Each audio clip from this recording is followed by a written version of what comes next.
Assalamualaikum warahmatullahi wabarakatuh. Selamat malam dan salam sejahtera untuk semuanya. Bapak Ibu sekalian, saudara-saudara sebangsa setanah air yang saya hormati, yang saya cintai. Ketika kepercayaan dari Ibu dan Bapak saudara sekalian diberikan kepada kami, maka kami insya Allah akan mengembalikan posisi Indonesia menjadi pelaku utama di dalam konstelasi global. Indonesia tidak hadir sebagai penonton, tapi Indonesia hadir sebagai penentu arah perdamaian, kemakmuran bagi seluruh bangsa di level global maupun di level regional. Kami merencanakan bagaimana kekuatan Indonesia, kekuatan kebudayaan, kekuatan kesenian, kekuatan ekonomi ikut mewarnai kancah dunia.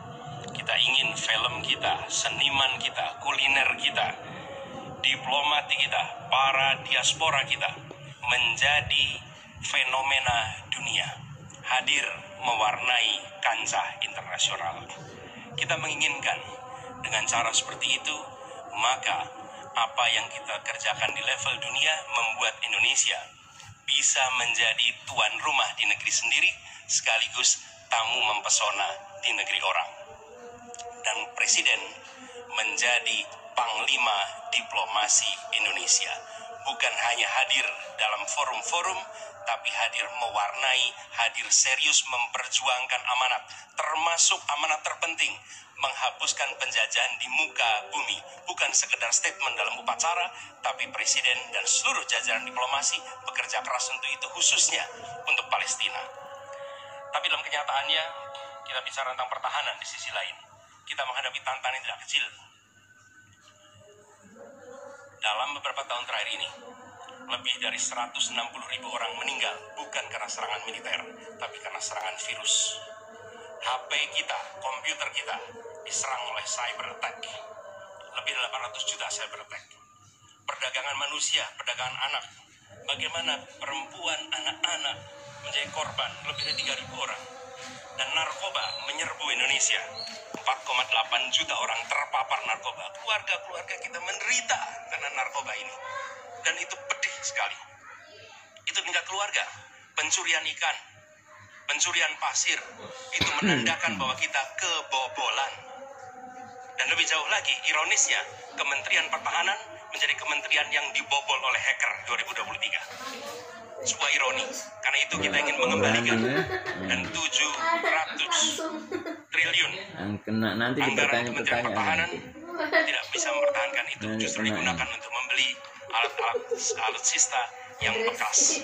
Di saat tentara kita lebih dari separuh tidak memiliki rumah dinas, sementara menterinya punya, menurut Pak Jokowi, punya lebih dari 340 hektar tanah di Republik ini. Ini harus diubah. Tambah lagi, food estate singkong yang menguntungkan kroni, merusak lingkungan, dan tidak menghasilkan. Ini harus diubah. Kami akan memulai dengan kepemimpinan yang menjunjung tinggi etika, kepemimpinan yang mengandalkan data, informasi, kapasitas yang serius. Kita ingin Republik ini berperan di level global, dijaga secara serius untuk rumah tangga, untuk nasional, sehingga kewibawaan kita adalah kewibawaan berdasarkan kekuatan. Untuk itu kita butuh perubahan. Terima kasih. Assalamualaikum warahmatullahi wabarakatuh. Salam sejahtera kita sekalian. Shalom, Om Swastiastu, Namo Buddhaya, salam kebajikan. Bapak-bapak, ibu-ibu sekalian yang saya hormati, malam ini kita membicara tema-tema yang sangat penting: pertahanan, hubungan internasional, geopolitik, globalisasi, keamanan. Dengan demikian, kita kembali kepada dasar kita, tujuan nasional yang tercantum dalam Undang-Undang Dasar kita. Dalam pembukaan Undang-Undang Dasar 1945 tercantum sangat tegas bahwa tujuan nasional kita yang pertama adalah melindungi segenap bangsa Indonesia dan seluruh tumpah darah Indonesia. Jadi, fungsi dari negara yang pertama adalah melindungi, berarti pertahanan. Saudara-saudara, kita memahami negara kita sangat besar, sangat kaya, ratusan tahun negara-negara dari jauh datang ke Nusantara ini untuk intervensi, untuk mengganggu, untuk adu domba, dan untuk mencuri kekayaan kita. Sampai kita merdeka, kita pun harus berhadapan dengan kekayaan alam kita diambil dengan murah. Karena itu, untuk kita menjadi negara makmur, untuk kita menjadi negara sejahtera, untuk rakyat kita hidup layak, punya pekerjaan layak, kita harus menjaga kekayaan kita. Kita harus menjaga, dan habis itu kita harus mengelola kekayaan kita. Saudara-saudara sekalian, politik luar negeri kita secara tradisi sejak awal kita merdeka adalah bebas aktif, adalah non-blok, tidak memihak, tidak ikut blok-blok, tidak ikut fakta. Ini akan saya teruskan. Dengan hubungan baik dengan semua kekuatan, kita bisa mengamankan kepentingan nasional kita. Saudara-saudara sekalian, 1000 kawan terlalu sedikit, 1 lawan terlalu banyak. Kita akan menjalankan politik tetangga baik. Saudara-saudara sekalian, kita bertekad harus punya pertahanan yang kuat. Mungkin ada yang asal bicara tanpa data, ya kan? Mungkin didorong oleh ambisi yang menggebu-gebu sehingga tidak objektif. Saudara-saudara sekalian, saya sebagai Menteri Pertahanan berpegang kepada doktrin, kepada strategi nasional, dan semuanya adalah atas dasar kepentingan bangsa dan rakyat Indonesia, dan saya mampu mempertanggungjawabkan, dan saya berkeyakinan hanya dengan pertahanan yang kuat kita akan dihormati, kita akan menjaga kepentingan nasional kita. Kalau kita buka buku sejarah ilmu pengetahuan yang paling dasar, kekuatan nasional harus ada kekuatan militer. Tanpa kekuatan militer, sejarah peradaban manusia mengajarkan bahwa bangsa itu akan dilindas seperti di Gaza sekarang ini. Akan diambil kekayaannya, akan diusir dari tanah airnya. Tidak bisa tidak, kita harus kuat. Kita harus kuat. Terima kasih. Wassalamualaikum. Saya akan perbaiki kualitas hidup TNI, kualitas hidup Polri, memimpin supaya TNI dan Polri menjadi yang terbaik yang bisa kita bangun. Dengan keunggulan TNI dan Polri, Polri langsung di bawah Presiden, kita akan berbuat terbaik untuk rakyat kita. Yang ada data, kondisi sosiologis, konflik antar kelembagaan itu bukan tiba-tiba turun dari langit. Karena kami sudah baca datanya, kami melihat prakteknya, pengalaman kami 10 tahun di DPR dan 10 tahun di gubernur cukuplah sudah untuk membuat analisis kondisi sosiologis yang ada. Maka tidak perlu lagi kita akan mengundang lebih banyak orang untuk meneliti starting from zero. Ini starting from the end. Dan kemudian kita mesti memutuskan cepat.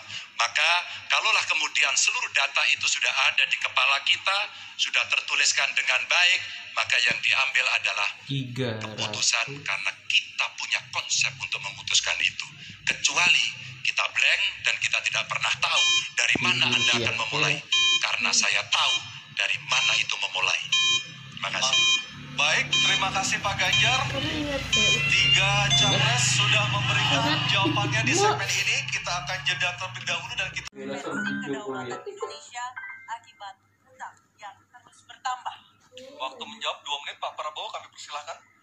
Baik, mengenai utang luar negeri, ternyata Indonesia sekarang hutang luar negeri kita sebagai rasio perbandingan terhadap produk domestik bruto kita salah satu terendah di dunia.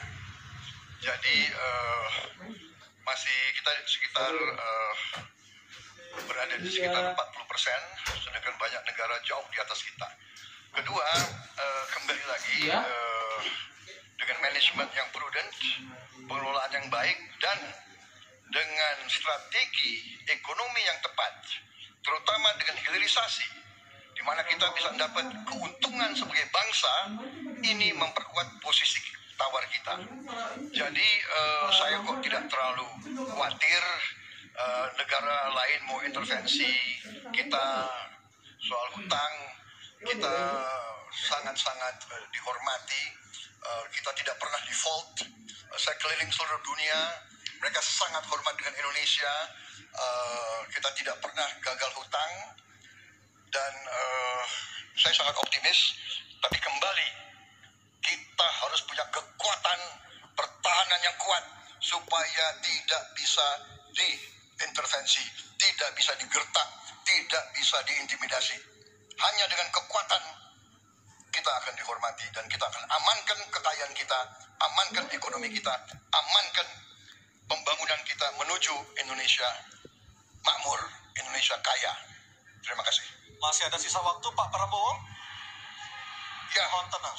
saya tegaskan kembali ya, bahwa pelajaran sejarah manusia yang lemah akan selalu ditindas. Kita lihat saja apa yang terjadi di Gaza. Kita tidak boleh lemah, kita tidak boleh Baik, waktu habis. dilindas Waktu oleh bangsa habis, lain. Pak Prabowo. Bahwa hutang-hutang itu memang bisa mematikan. Maka hati-hati kalau mau hutang. Terutama pada infrastruktur yang punya risiko tinggi. Kita mesti hitung betul. Kita mesti prudent betul. Karena ini pernah dilakukan dan membuat banyak negara kolaps karena hutang. Namun demikian, kalau mau pakai kekuatan dalam negeri, artinya wajib hukumnya kita mendorong ekonomi tumbuh 7%. Kemudian govern berjalan bisa dengan baik, maka ICOR bisa turun 4%.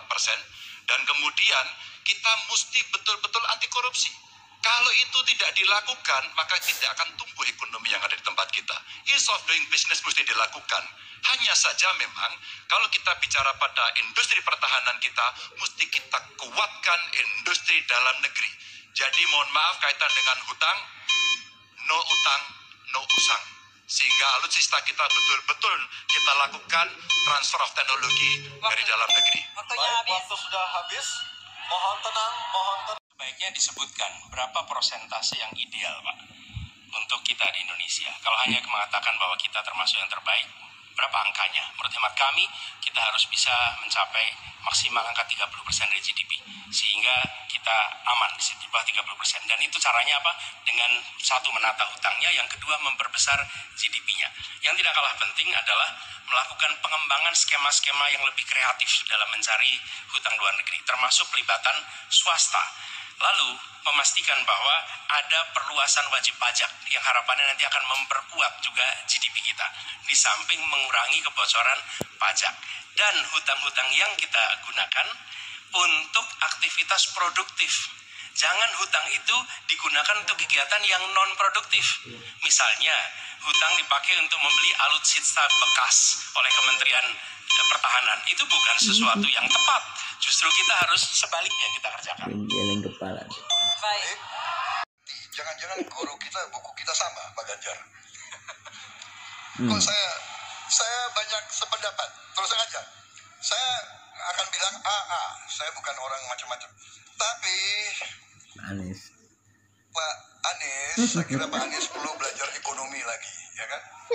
Jadi kalau bilang ideal, Beginilah 30% nih, dasarnya apa? macam Yang di bawah debat kita apa itu ini? Arab Saudi, Teman-teman dimanapun berada Rusia, yang negara-negara menonton yang punya sumber video alam saya, yang luar biasa. inilah Tetapi antara 40% apa ini salah satu dibilang? terendah sekarang. Jadi kalau kita mau bangun industri, tadi saya setuju sebagian dari yang Bapak sampaikan. Oh iya, kenapa? Yang penting utang Ya. itu produktif. Itu saya setuju. Tapi kita bisa sampai 50%, tidak ada masalah. Kita tidak pernah default. Kita tidak pernah default. Kita dihormati di dunia. Terima kasih. Baik, terima kasih. Belum selesai dan Code of Conduct belum disepakati. Bahkan menjadi arena persaingan hegemoni Amerika Serikat dan Tiongkok. Pertanyaannya, apa inisiatif baru yang ditawarkan paslon agar Indonesia berkontribusi dalam mengelola konflik Laut Cina Selatan? Waktu menjawab 2 menit, Pak Ganjar, kami persilahkan. Indonesia bukan claimant. Jadi sebenarnya kita punya banyak langkah untuk bisa kita lakukan. Yang pertama adalah kita evaluasi perjalanan selama ini bagaimana di Laut Cina Selatan tidak pernah selesai. Sudah dengan DOC, sudah dengan COC, 20 tahun lebih tidak pernah selesai. Maka usulan kami sangat jelas dan clear. Apa itu? Kesepakatan sementara. Kenapa kesepakatan sementara? Ini mesti kita dorong dan kita inisiatif agar kita bisa mencegah sesuatu yang tidak kita inginkan. Kita tahu persis, modernisasi peralatan di Tiongkok akan selesai di tahun 2027. Apa artinya? Kalau kita bicara One China Policy, maka seluruh dunia pasti akan mengakui bagaimana peran itu. Yang kedua, ketika kemudian peran itu menjadi kuat, maka bukan tidak mungkin cerita-cerita potensi terjadinya konflik dengan negara lain akan muncul. Mungkin perangnya tidak sampai ke Indonesia, tapi pada sisi lain kita bisa kena dampak. Yang berikutnya, bagaimana patroli bisa kita perkuat juga di wilayah Laut Cina Selatan. Maka kita butuh tanker-tanker terapung yang bisa dipakai untuk tentara-tentara TNI Angkatan Laut kita untuk bisa berpatroli. Sehingga logistiknya menjadi sangat murah. Tidak lagi kembali ke titik awal atau mereka bilang kami hanya pergi. Kalau kembali kami tidak bisa lagi karena logistik kami habis.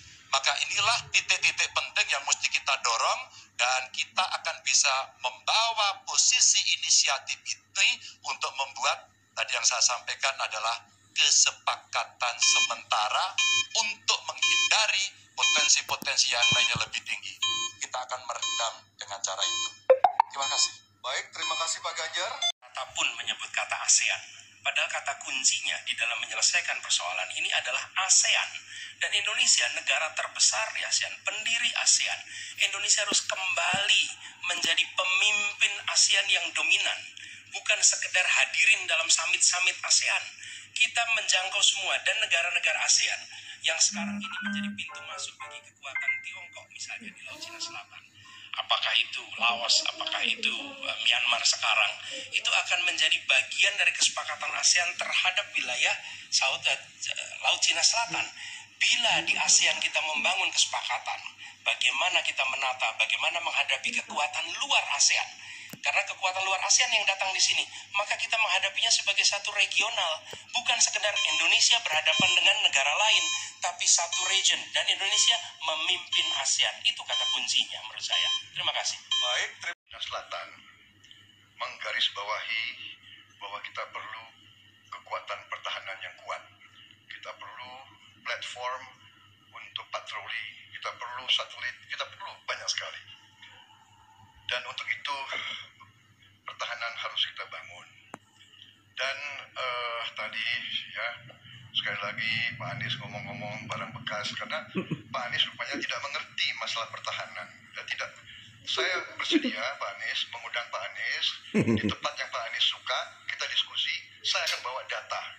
Saya akan bawa data yang sebenar-benarnya. Ya. Jadi barang-barang bekas itu menurut saya menyesatkan rakyat. Itu Pak tidak pantas seorang profesor ngomong begitu ya. Karena dalam pertahanan hampir 50% alat-alat dimanapun adalah bekas tapi usianya masih muda. Jadi habis Pak Prabowo. Catatan ASEAN, saya tahu persis pengambilan keputusan di ASEAN itu rumitnya minta ampun karena harus dengan konsensus. Maka kenapa banyak persoalan tidak selesai? Disitulah ketika kemudian amanah yang diberikan kepada saya, revitalisasi ASEAN. Agar kemudian pengambilan keputusannya tidak bulat. Sehingga kalau kita berbicara Laut Cina Selatan kemudian menggerakkan ASEAN, oke, itu betul. Tapi terbayangkan, DOC, COC yang sudah lamanya minta ampun 20 tahun lebih tidak pernah selesai. Maka pengambilan keputusannya, proses pengambilan keputusan di ASEAN itulah yang mesti juga kita review sehingga akan bisa lebih cepat. Yang berikutnya, saya sepakat alutsista angkatan laut yang ada di sekitar sana harus menjadi prioritas. Dan begitu saya jadi presiden, kita tunjukkan kedaulatan kita, gas yang ada di Natuna Utara harus dieksploitasi oleh kita sendiri untuk menunjukkan power kita pada Itu dunia. sudah habis Pak Ganjar. Peluang masuknya budaya asing ke Indonesia, tetapi juga memungkinkan budaya Indonesia untuk mendunia. Pertanyaannya, bagaimana strategi paslon mempromosikan budaya populer Nusantara untuk mendukung pertumbuhan ekonomi nasional? Waktu Bapak menjawab 2 menit, Pak Anies, kami persilahkan. Ya. Negara harus mengalokasikan sumber daya yang cukup di bidang kebudayaan, bukan dipandang sebagai biaya, tapi dipandang sebagai investasi. Dengan begitu, maka karya-karya kita, dari mulai kuliner, karya seni seperti film, itu menjadi tumbuh berkembang dan kemudian bisa dibawa ke level global. Dan kita berencana di dalam diplomasi ini melibatkan semua, diaspora dilibatkan, mahasiswa dilibatkan, mereka yang berada di luar diajak menjadi bagian dari diplomasi. Kemudian yang tidak kalah penting, kita ingin membangun rumah kebudayaan Indonesia di tiap-tiap region di seluruh dunia. Sehingga di tiap-tiap region kita akan memiliki satu tempat di mana Indonesia menunjukkan karya budayanya, di mana kita menjual kepada mereka bukan sekedar komoditas perekonomian, tapi juga kita menawarkan kepada mereka nilai karya budaya Indonesia. Kemudian kuliner, kita merencanakan untuk membantu mendorong tumbuhnya restoran-restoran, kafe-kafe Indonesia di berbagai kota besar di seluruh dunia.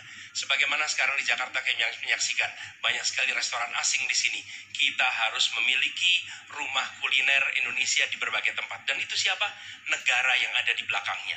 Negara yang fasilitasi. Dengan begitu maka swasta yang terlibat akan bisa mengelola ini, tapi awalnya investasi dari negara.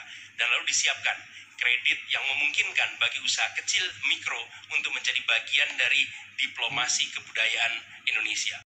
Kemudian di dalam Saya pikir Pak Anies masuk akal ya, walaupun memang itu bersifat normatif ya. Memang kembali kalau dikatakan negara yang harus berperan, kuncinya adalah bahwa kita ini harus punya dana yang cukup. Kita harus punya tabungan yang cukup. Kita harus punya sovereign wealth fund yang cukup. Untuk itu kita harus punya laba yang cukup. Kita harus punya neraca perdagangan yang positif. Kita harus punya tabungan yang banyak. Dan untuk itu hanya bisa dilakukan dengan hilirisasi, dengan penghematan, dengan efisiensi, dengan penerimaan pajak yang baik dan yang efisien. Saya kira itu. Baik, terima kasih Pak Prabowo. Selanjutnya kita dengar, mohon tenang, Ganjar, kami persilahkan. Teknologi digital sudah mendunia, kita semua menggunakan itu. Maka ada satu kata namanya viralisme. Maka ketika kemudian ada yang konvensional, kita mendorong agar para duta besar kita, diplomat kita untuk menjadi tenaga pemasar, mereka menjadi fasilitator, mereka juga kemudian mempromosikan yang ada di dalam negeri maupun menarik yang potensi di luar negeri ke dalam negeri dengan berbagai kerjasama dan fasilitasi dari negara, maka viralisme sebenarnya bagian yang bisa kita dorong dari tanah air sendiri. Kalau kita lihat Nicky, Rich Brian, Karina seorang intelektual yang hebat sekali yang menemukan antivirus AstraZeneca. Dia diaspora yang hebat. Kita promosikan, kita viralkan. Nicky Rich Brian, Voice of Baceprot yang kemudian mendunia kita fasilitasi, maka dialah yang akan bisa mendapatkan keuntungan dan sekaligus menjadi diplomat Indonesia. Sehingga mereka pun menyadari bahwa Indonesia ini negeri yang kaya budayanya. Karena setiap presidennya datang, dia membawa delegasi kebudayaan. Ditunjukkan di sana, bukan datang rapat, ikut lalu pulang. Dan dengan cara seperti itu, maka dunia akan menyaksikan. Ingat, setiap presiden datang sebuah negara, seluruh media di negara itu memperhatikan. Itu kesempatan luar biasa untuk mempromosikan Indonesia. Dan itu yang kami kerjakan di samping yang sudah kami lakukan, kami katakan tadi. Terima kasih. Baik, terima kasih. Ideal. Tadi saya sampaikan kita perlu 1-2% dari PDB. Sekarang masih 0,78%. Ini data. Untuk beli alutsista masih harus ngutang dan utang kita di 2023 naik dari 20,7 miliar dolar menjadi 25 miliar dolar. Padahal target Renstra kita, perlu saya panjangkan, rencana strategis ya. Minimum essential force di 2024 tidak tercapai kira-kira. Karena sekarang hanya 65,49% dari target. Kira-kira menjadi pertanyaan saya nih Mas Anies. Apa solusi ekonomi pertahanannya untuk kita bisa mengejar ketertinggalan dan kemudian menyelesaikan persoalan-persoalan itu agar pertahanan kita menjadi strong. Baik, masih ada Bapak sedikit lagi? Baik. Baik, terima kasih Pak Ganjar. Mohon untuk tenang. Kami persilakan Bapak Anies Baswedan untuk menjawab. Waktu Ya. Bapak 2 menit. Silakan. Terima kasih Pak Anja. Jadi terkait dengan anggaran pertahanan, seperti tadi disampaikan kita masih di bawah. Tadi disebutkan 0,78, kami memandang memang perlu sampai dengan 1,5% yang kita butuhkan. Dan untuk itu, maka kita harus memperbesar GDP kita, memperbesar APBN kita. Karena itulah pertumbuhan ekonomi menjadi penting. Dengan pertumbuhan ekonomi yang merata dan berkualitas, harapannya maka kita memiliki masukan negara yang cukup. Kemudian yang kedua, tadi terkait dengan hutang.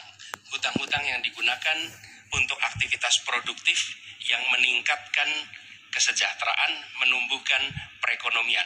Itu juga salah satu cara untuk memperbesar APBN kita dengan adanya pendapatan ini. Yang ketiga adalah bagaimana pajak kita diperluas basisnya, ditingkatkan efektivitasnya, lagi-lagi untuk meningkatkan pendapatan. Dan yang tidak kalah penting adalah memastikan bahwa praktek-praktek koruptif yang membuat anggaran terserap tidak secara optimal itu ditiadakan. Dengan begitu, maka porsi yang kita miliki untuk sektor pertahanan akan bisa kita alokasikan. Tanpa kita memiliki anggaran yang cukup, maka alokasi di sini menjadi berat. Dan bila kita melakukan pembelanjaan, maka kami membayangkan justru menggunakan kekuatan sendiri. Kalaupun ada dalam bentuk hutang, maka itu satu paket dengan belanja senjatanya, belanja alutsistanya, sehingga itu menjadi satu kesatuan. Dan meniadakan praktek-praktek middleman di dalam penyelenggaraan alutsista, seperti peraturan perundangan yang mengharuskan itu G2G atau langsung dengan korporasi yang membuatnya. Jadi kami melihat dengan cara seperti itu, meningkatkan alokasi itu satu hal, mengefisienkan itu hal berikutnya yang harus kita kerjakan. Terima kasih. Baik, waktu sudah habis. Pak Ganjar, kami silakan untuk menanggapi Harap tenang. pernyataan dari calon presiden nomor 1. Waktunya 1 menit, Pak Ganjar, kami persilakan. Ya, ternyata jawaban saya dapat bonus. Sebenarnya saya ingin membahas yang soal pertahanan dan alutsista. Tapi oke. Saya kira terima kasih atas jawabannya. Saya ingin menyatakan dengan jelas, maka pertumbuhan ekonomi 7% wajib. Alokasi 1-2% PDB menurut saya menjadi keharusan agar kuat. Dan belanja alutsista kita ini harus jadi investasi pertahanan kita. Tanknya dibuat dipindah, helinya di PT DI, fregatnya ada di PT PAL, sibernya ada di PT LEN. Maka kalau kemudian itu bisa kita optimalkan betul-betul, rasa-rasanya apa yang ingin kita capai dari minimum essential forces-nya akan tercapai. Kalau kita lihat di 2024 yang rasa-rasanya agak berat bisa dicapai, maka saya khawatir makin mundur, tidak ajak dalam perencanaan, ini menyulitkan. Dan kita perlu garda samudra untuk mengawal Indonesia dan pertahanan sakti 5.0. Waktu habis. Terima kasih Pak Ganjar. Kami persilakan. Oke. Tenang. Kami persilakan Bapak Anies untuk menanggapi tanggapan dari Pak Ganjar. Waktu Anda 1 menit. Silakan. Ya, pemanfaatan atas sumber daya lokal itu penting, perlu kita teruskan. Dan kita perlu memanfaatkan juga, memastikan bahwa tenaga-tenaga dalam negeri untuk bidang pertahanan itu diinvestasikan secara serius. Pembahasan mengenai investasi sumber daya manusia ini kunci. Kita perlu mengirimkan lebih banyak lagi generasi baru untuk ilmu-ilmu alutsista, sehingga ke depannya penyelenggaraan alutsista domestik bisa berkembang. Itu satu hal dalam jangka panjang. Nah, karena itu saya sepahaman tentang pentingnya dalam negeri. Tapi tidak kalah penting ketika kita berbicara tentang memastikan bahwa belanja alutsista itu bersih, tidak melibatkan korporasi-korporasi yang punya masalah dengan korupsi. Dengan begitu maka bukan saja anggarannya efisien, tapi tidak bocor di dalam belanja alutsista. Baik, terima kasih Pak Anies, waktunya sudah habis. Semakin tinggi jenjang kepemimpinan, semakin luas cakupannya, semakin kompleks organisasinya, maka pemimpin makin mengandalkan pada nilai. Bukan lagi teknis-teknis, tapi makin mengandalkan pada nilai. Itu yang membedakan antara kepemimpinan yang kompleks dengan yang sederhana. Nah, pertanyaan yang ingin saya sampaikan kepada Bapak adalah apa hubungan antara standar etika seorang pemimpin negara dengan kemampuannya dalam menjaga pertahanan, keamanan, dan kedaulatan negara. Terima kasih. Baik, waktu masih ada Pak Anies. Sudah cukup. Cukup? Baik, kami persilakan kepada calon presiden nomor urut 2, Bapak Prabowo Subianto, untuk menjawab pertanyaan dari Bapak Anies. Waktu Bapak 2 menit dimulai ketika berbicara, silakan. Saya sependapat bahwa semakin tinggi, semakin kompleks, memang kepemimpinan itu butuh nilai. Nilai-nilai yang sangat fundamental. Pertama, nilai adalah cinta tanah air. Kedua, kejujuran. Ketiga, kebersihan yang Bapak bolak-balik ngomong. Harus memberi contoh. Tidak boleh korupsi dengan bentuk apapun. Jadi saya sependapat harus ada kepemimpinan berdasarkan nilai. Ya. Jadi hubungan dengan etik, benar. Ya, kita harus beretik dengan benar. Ya, jujur. Apa yang kita katakan itu ya yang ada di hati kita. Jangan lain di mulut, lain di hati. Dan harus cinta tanah air. Pertahanan ini sakral bagi kita. Ini menyangkut keselamatan kita. Jangan karena ambisi pribadi kita menghasut dan menyesatkan rakyat. Itu etik yang tertinggi, Saudara Profesor Anies Baswedan. Itu etik yang tertinggi. Kebersihan jiwa, kejujuran, kesetiaan kepada rakyat. Sekali lagi, jangan karena ambisi pribadi kita menyesatkan rakyat, kita menghasut rakyat, kita membahayakan pertahanan keamanan rakyat. Kasihan prajurit-prajurit yang sedang berjuang untuk menjaga kita, polisi-polisi yang menjaga kita. Kasihan kalau ada calon-calon pemimpin yang kerjanya hanya menghasut saja. Waktu habis, terima kasih Pak Prabowo. Mohon tenang. Jika yang dipegang adalah tinggi, memang menjadi presiden, panglima tertinggi harus memiliki standar etika yang amat tinggi. Itu harus, karena dia akan mengambil keputusan, mengerahkan pasukan, dan ketika harus bertempur ada korban nyawa, itu keputusan-keputusan etika. Tapi dalam kenyataannya Pak, ketika Bapak memimpin di Kementerian Pertahanan, banyak orang dalam pengadaan alutsista, PT Teknologi Militer Indonesia, Indonesia Defense Security, lalu orang dalam pengelolaan food estate, lalu ada kejadian-kejadian di mana kita semua menyaksikan ketika ada pelanggaran etika dan Bapak tetap jalan terus dengan cawapres yang melanggar etika. Artinya ada kompromi atas standar etika. Standar etika ini fakta. Dan kemudian dalam pidato Bapak mengolok-olok tentang pentingnya etika. Saya tidak tega untuk mengulanginya. Pertanyaannya, apa penjelasan Pak Prabowo soal itu semua? Baik, waktu habis. Saudara, semua data yang saudara ungkapkan itu keliru semua. Jadi saya bersedia kita duduk, kita buka-bukaan. Ya. Mau bicara food estate, mau bicara apa PT Teknologi Militer Indonesia, kita buka. Iya kan? Jadi di mana masalahnya? Nah, saudara bicara etik, ya kan? Saya tuh keberatan karena saya menilai, maaf ya, karena Anda desak saya terus saja saya menilai Anda tidak pantas bicara soal etik. saja. Saya merasa bahwa Anda itu posturing, ya. Anda tuh menyesatkan. Itu aja, ya. Saya boleh berpendapat kan? Saya menilai Anda tidak berhak bicara soal etik karena Anda memberi contoh yang tidak baik soal etik. Terima kasih. Pegang adalah keliru dan juga Pak Ganjar tadi juga banyak kelirunya. Saya sangat transparan dan semua partai yang mengusung Bapak Profesor Anies mendukung APBN, berarti mendukung program saya, termasuk PDIP di Komisi 1. Waktu habis Pak Prabowo. Kita butuh pertahanan yang sesuai dengan ancaman nyata yang ada di depan kita. Ancaman ini dirasakan oleh siapa? Dirasakan bukan saja di dalam batas-batas teritorial, tapi juga di keluarga.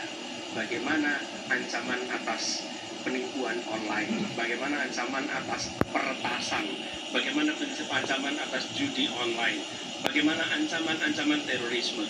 Itu semua membutuhkan perhatian. Jadi bukan memutuskan untuk belanja alutsista berdasarkan selera dan berdasarkan preferensi masa lalu, tapi justru harus mencerminkan kebutuhan masa depan. Inilah yang menurut kami penting. Ya, anggarannya perlu kita tingkatkan, tapi jangan keliru. Ancamannya juga mengalami pergeseran. Jadi itulah sebabnya mengapa kita melihat perlunya ada strategi yang baik. Supaya apa? Supaya kekuatan yang kita miliki, mereka bisa bekerja dengan optimal, tidak sia-sia. Lalu Pak Profesor Mati, ini bukan soal pribadi, ini soal negara, ini soal policy. Penjelasannya ya di tempat ini, bukan di ruang-ruang tertutup yang tidak diketahui oleh publik. Justru kalau Bapak ketahui datanya salah, tunjukkan di tempat ini, sehingga publik bisa mengetahui, bukan dalam pertemuan-pertemuan lain yang tidak jelas dari mana kita bisa menilai akurasinya. Jadi menurut hemat kami, bila ada di antara kami yang faktanya keliru, Bapak tunjukkan. Tapi kalau Bapak tidak menunjukkan, berarti memang faktanya benar. Itulah kenyataan yang ada di lapangan. Dan ini juga yang selalu kami gunakan. Kami gunakan fakta-fakta itu. Itulah sebabnya, Pak, kami melihat penting sekali untuk kita tenang, dingin, jangan emosional dalam menghadapi persoalan-persoalan kenegaraan, dalam menghadapi persoalan-persoalan pertahanan. Demikian jawaban kami. Terima kasih. Baik, terima kasih Pak. Saya tidak bicara tertutup, saya bicara di Dewan Perwakilan Rakyat Komisi 1, di mana semua partai yang mengusung Bapak hadir dan menyetujui yang saya ajukan. Jadi, dan juga sekarang waktunya nggak ada. Jadi saya mengundang kita bicara terbuka. Terbuka, silakan. Tapi saya ingatkan, Bapak cinta atau tidak dengan negara ini? Masa kita mau buka semua kekurangan kita, semua masalah kita buka di depan umum? Apakah itu pantas? Di negara yang baik, di negara maju, masalah rahasia ada, Profesor. Jadi, bohong, saya tidak minta tertutup. Saya terbuka, Komisi DPR terbuka. Baik, waktunya habis. Waktu habis Pak Prabowo, waktu habis. Kami persilakan Pak. Mohon tenang. Tenang dulu kita lanjutkan. Supaya pemirsa di rumah juga bisa mendapatkan intisari dari acara kita malam hari ini. Mohon tenang. Silakan Pak Anies untuk memberikan tanggapan atas pernyataan Pak Prabowo. Waktu Bapak 1 menit. Tidak ada yang perlu dirahasiakan. Lahan lebih dari 340.000 hektar, sementara TNI kita, prajurit kita, selebih dari separuh tidak punya rumah dinas. Itu fakta. Tidak perlu dibicarakan secara tertutup. Itu kekurangan yang harus kita perbaiki. Dan ketika tadi Bapak mengatakan, Bapak akan meningkatkan kesejahteraan. Pak, Bapak ini sudah Menhan selama 4 tahun, hampir 5 tahun. Bukan calon Menhan. Jadi harusnya menunjukkan inilah yang sudah saya kerjakan. Bukan mengatakan apa yang akan dilakukan. Nah, saya menyampaikan, bila saya ditugasi, maka kenaikan gaji dilakukan tiap tahun. Maka perumahan prajurit TNI dipastikan dibangun. Sehingga mereka tidak perlu ngekos, tidak perlu mereka sewa, dan mereka bisa tenang. Mereka diminta mempertahankan setiap jengkal, tapi kita tidak memberikan tempat tinggal bagi mereka berdinas. Itu tidak benar, itu harus dikoreksi. Bahwa bahwa saya senang sekali Bapak memantik saya data saya tidak benar. Silakan bantah data saya hari ini, Pak. Dan saya izinkan kalau ada staf mau bantu silakan beri di sebelahnya. Izinkan. Pak, Global Peace Index kita menurut sumber Institute for Economic and Peace kita turun, Pak. Kalau mau dikuasa boleh. Silakan. Saya bawakan ini dari rumah. Mari kita bicara data yang benar. Global Militarization Index kita sumbernya Bonn International Center for Conflict Studies turun. Semua skornya ada. Kapabilitas militer kita ini dari Law Institute Asia Power Index turun. Proporsi anggaran pertahanan kita sumbernya IISS Military Balance Plus turun. Pak Prabowo, saya mau bertanya kepada Bapak, termasuk kemudian capaian MEF kita hanya 65,49% dari target 79%. Mengapa terjadi penurunan dan apa solusi? Hidup kedua. Prabowo, silakan. Buat rencana Militer tuh di yang menentukan termasuk kalau udah banyak lupa karena udah tua dan udah tua. masalahnya kita hadapi, tolong ya, saya Santan tuh udah memang sudah matang jadi dia tuh. Menteri Pertahanan 4 tahun, tetapi kita diganggu oleh COVID 2 tahun, di mana terjadi refocusing. Jadi banyak yang kita ajukan tidak disetujui oleh Menteri Keuangan. Jadi sebagai seorang menteri, sebagai seorang team player, saya harus loyal. Jadi ya saya tidak banyak bicara di depan umum. Ya. Tapi data-data yang Bapak ungkapkan masalah pesawat bekas, ya, saya ingatkan Bung Karno waktu menghadapi Irian Barat, seluruh alatnya bekas. Pak Ganjar, Bung Karno, seluruh pesawat terbang, kapal selam, cruiser, destroyer, semuanya bekas. Ya. Jadi kita juga masih pakai banyak sampai sekarang pesawat bekas. Jadi banyak data Bapak, mungkin niat Bapak baik, tapi mungkin tim Bapak, staf Bapak itu keliru memberi masukan. Ya. Jadi dalam alat perang, saya katakan, bukan baru dan bekas, tapi usianya. Usianya, kalau pesawat flying hours. Ya. Dan tentunya kita pasti mau yang terbaik untuk prajurit kita. Ya, tapi kita harus loyal kepada yang lebih besar.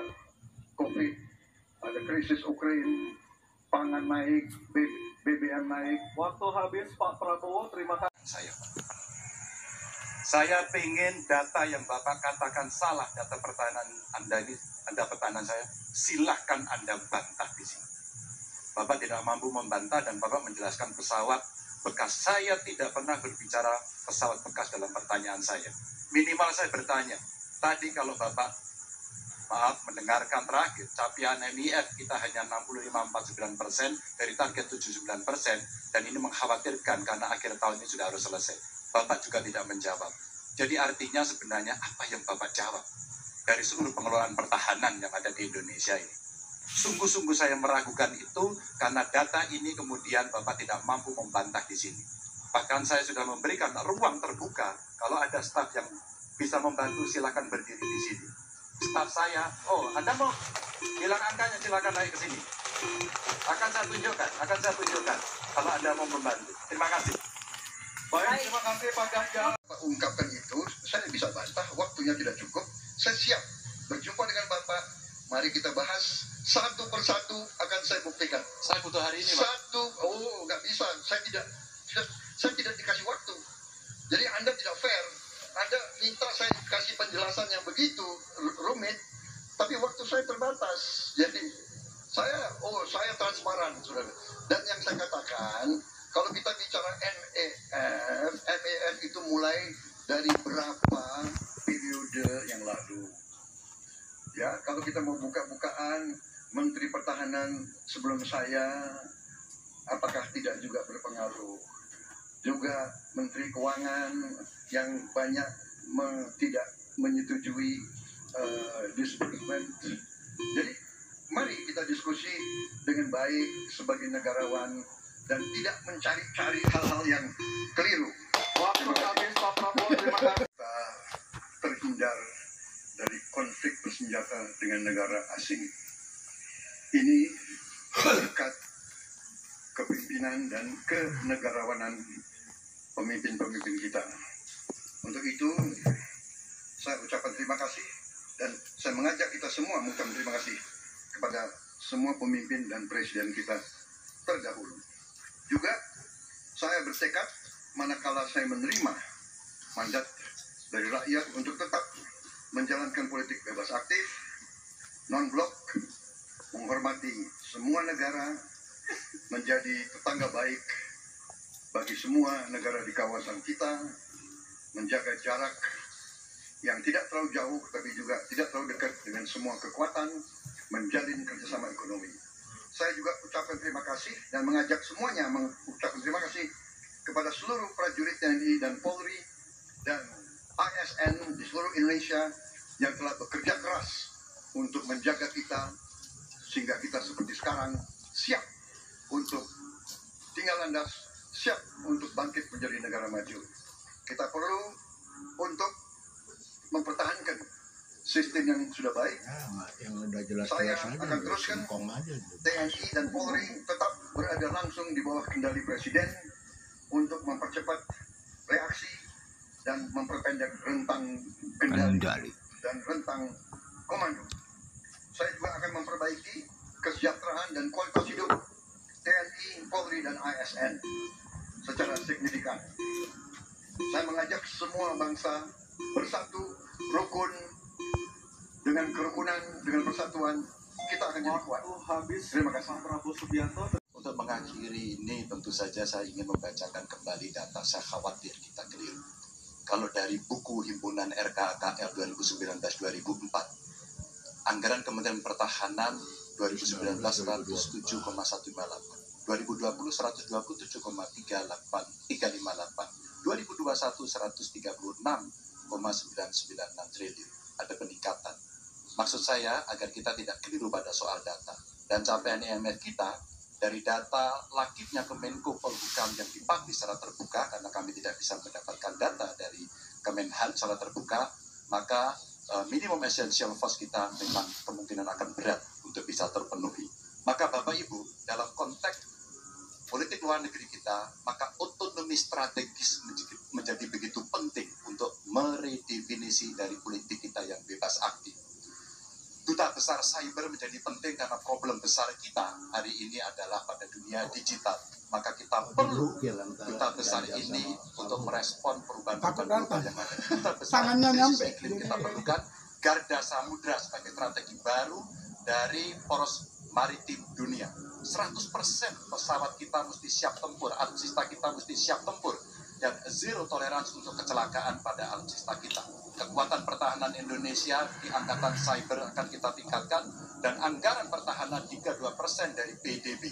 Keamanan mendorong pada profesionalisme kepolisian yang mau tidak mau harus kita lakukan. Badan Cyber Polri kita dorong sampai satuan baru di setiap daerah untuk TPPO, kekerasan terhadap perempuan dan anak. Tentu kesejahteraan prajurit dan keluarga menjadi begitu penting untuk mendapatkan perhatian. Dan beasiswa kuliah untuk anak prajurit dan bayangkara yang membutuhkan perlu kita lakukan. Indonesia Garda Samudra. We are Groot. Pertama dan terutama adalah memastikan rasa aman pada tiap keluarga dan setiap jengkal tanah Indonesia. Dan itu artinya kita memastikan bahwa mereka yang diberi tugas untuk mengamankan, dipikirkan kesejahteraannya. Memastikan bahwa kenaikan gaji tiap tahun, memastikan mereka punya rumah dinas, memastikan kesejahteraannya aman. Sehingga mereka bisa konsentrasi. Siapa itu? TNI, Polri, termasuk ASN di bidang pertahanan. Itu kunci nomor satu. Yang kedua, ketika kita berbicara tentang menjaga keamanan, maka kita juga berbicara tentang bagaimana pelibatan kita di dalam kancah internasional. Presiden akan menjadi panglima diplomasi dunia Indonesia di tingkat dunia. Hadir, mewarnai, membawa nilai-nilai Indonesia. Dan seperti juga di debat ini, tidak banyak ruang diberikan untuk berbicara di forum global. 2 menit, 3 menit itulah waktunya. Tapi di situ seninya, bagaimana kompleks gagasan, kompleks ide disampaikan secara lugas Dan ketika Indonesia menyampaikan posisinya tegas, maka kita tidak akan ragu. Kita memperjuangkan penghapusan penjajahan di muka dunia. Maka Indonesia tidak sungkan untuk mengatakan pada negara manapun, hentikan penjajahan di tanah Palestina. Dan usahakan itu lewat diplomasi ke seluruh tempat. Bukan cuma sekedar statement dari Menteri Luar Negeri, tapi serius menjajaki seluruh kekuatan. Kita menginginkan Indonesia kembali menjadi kekuatan yang disegani. Dan mulainya dari mana? Dari pemimpin yang menjunjung tinggi etika, pemimpin yang menjunjung tinggi ilmu pengetahuan, pemimpin yang terbuka atas gagasan mempertahankan Indonesia atas ancaman-ancaman baru. Dan itu artinya kita hadir di berbagai wilayah di dalam pertemuan-pertemuan global membawa aspirasi Indonesia. Kita kirim pesan, we will no longer absence. Indonesia will be present and Indonesia will color the world. Indonesia absence no more, respected forever.